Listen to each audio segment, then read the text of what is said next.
First up, a smartphone gadget I don't think I've ever come across in public, but there are a lot of potential uses for this.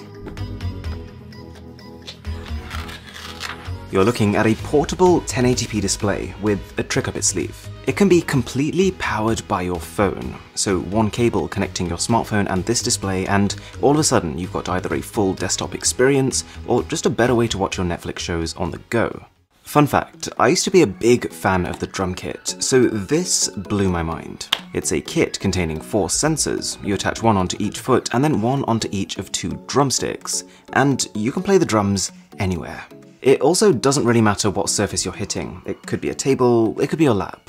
I wouldn't say it quite replicates the feel of a drum kit, but it's about as close as you can get without one. I think he's a fan. I think he's into this one.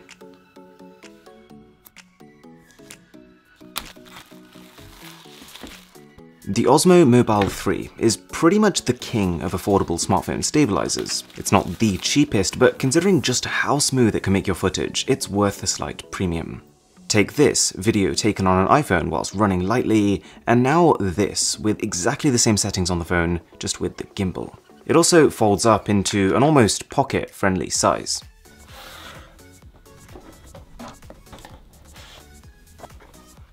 Next up is Gripad, and it lets you mount your phone pretty much anywhere. Whilst you've probably seen sticky pads like this, the fact that this product has a cover means that when you're not using it, you can close it, and so the stickiness lasts longer. It can supposedly be used thousands of times. I think he wants to help pick. Alright, you let me know which one you like.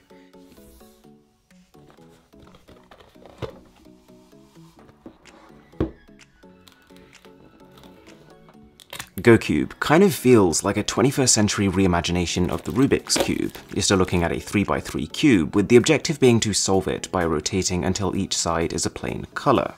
However, I think I deserve that one. I should probably stop throwing things. However, you probably guessed it, there's an app, and it adds a lot to the experience. It can not just guide you on the best next steps from where you are, but it brings minigames and challenges. Plus, it records your stats. Also, the company has clearly spent a long time thinking about the feel of the cube. Each movement is super smooth, and there's a satisfying lock every time you shift into a new position. The Orii is a tiny gadget that lets you make phone calls with your fingers. I'm not even joking. It connects to your smartphone and can give you a subtle vibration anytime there's a notification. But more interestingly, when you're on a phone call with someone, you can talk to them just by going like this. I'm being dead serious. Orii has a good quality microphone built in to pick up your voice and uses bone conduction to send the audio from the other person into your inner ear. What's also cool is that when a message comes in, you can literally just place it on your ear like this and it'll dictate it for you. Plus, you can use a whole load of other air gestures to control other parts of your phone, like what music track is playing. It still feels a little first gen. It doesn't pick up all the gestures I'd want it to, but I hope it improves over time. By a company called BzFuture, I think, we've got one of the better mobile gamepads. It feels tightly constructed, no flexing, and the buttons good enough. But the most important differentiator here is that it slides onto your smartphone, and this makes a whole lot more sense to me than a traditional Bluetooth gamepad, for which you'd have to find a separate holder to keep your device propped up. This also has a bit of texture on the back, and just generally gives you something meatier to grip onto. Also, if you do enjoy straight-to-the-point tech content like this, a sub would be amazing.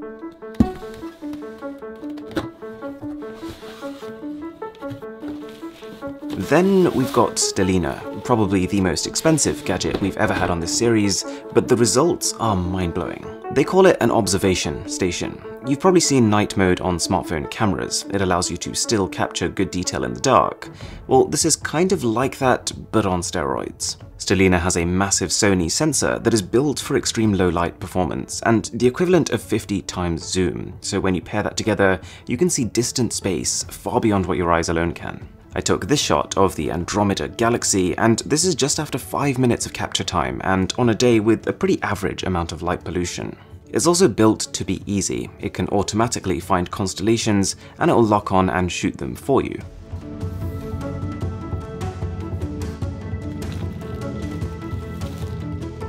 Ever since we heard that Apple's AirPower was being discontinued, there's been this surge of alternatives. Wireless charging pads with multiple coils to charge a couple of devices at the same time, without needing to be particularly careful about placing them exactly on top of one of the coils. This one's pretty good. It's got 5 coils in its main section, but realistically that does still mean you can only charge 2 devices with this. But then it does also have this separate section where you can charge an Apple Watch too.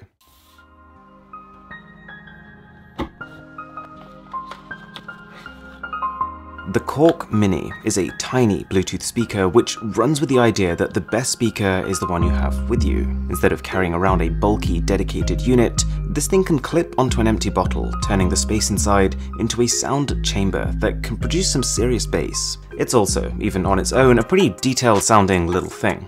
Now, we're living in a pretty health-conscious age, but the difficulty comes because we've never been busier, and so the idea of taking even more time out to go to the gym is a pretty tough sell. Enter the Active 5, a tool that allows for over 100 full-body workouts. You might be thinking then, how? There's no actual weight there.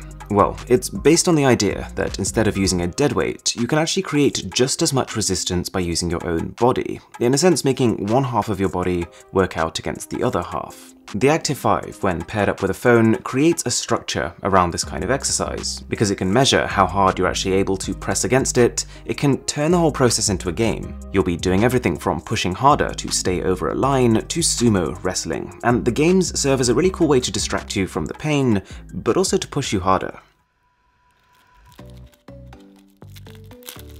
Next up, the rather unfortunately named Touch You. Like the Gripad, you stick it onto the back of your phone, but here, if you lift one of the sides, it snaps into a phone stand. I gotta say, cool concept, but the stickiness of these pads is not hugely reassuring. This one's pretty simple. It is 3 useful things bundled together. An alarm clock if you're still into the idea of not using your phone first thing in the morning. A nightlight, just bright enough to see your surroundings, and a wireless charger for your phone. It uses touch controls on the side, and whilst I'm not personally a user of the traditional alarm clock, if you were, you can't go wrong here.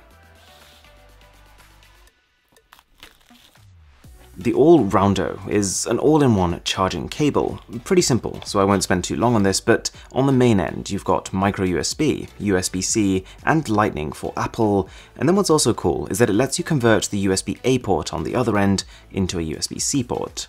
It's also coiled to prevent tangling.